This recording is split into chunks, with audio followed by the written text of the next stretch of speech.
আপনি আবার এসেছেন? আপনার এক কথা বারবার করতে হয় কি করতে, বোঝেন না? বাংলা ভাষা বোঝেন না? আরে ছোট ভাই শোনো, এখন গায়ে জোর আছে বুঝলে কত কথা কষ্ট। আল্লাহর কাছে যখন যাবা না তখন এ কোনো জোর খাটবে না। আরে আপনি বইকে যাচ্ছেন সেখানতে, জান দিন, আপনি যান। আপনি আমার ধাক্কা মারলেন কেন? এ হাট, তোরও কিন্তু মারবা না, হাট। বাবা তোমার কি হইলো? কিছু না বাবা, কিছু না, চলো আমরা বাড়ি যাই।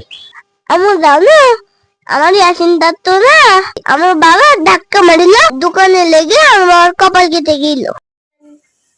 কি জন্য মারিল? বাবা নামাজ পড়ার জন্য ডাকতে নিয়ে জন্য। কতদিন আপনার বলেছি যে কেটা নামাজ পড়লো না কোনো পড়লো দেখার দরকার নেই। আপনার কতদিন বলছি যে নিজে নামাজ পড়েন, কোরআন পড়েন, মসজিদে যান, কিটা আসলো না গেল ওটা দেখার দরকার নেই। শোনো বাঁধনের আম্মু, নামাজ পড়া যেমন ফরজ, কোরআন পড়া যেমন ফরজ, দিনের দাওয়াত নিয়ে যাওয়া তেমন ফরজ।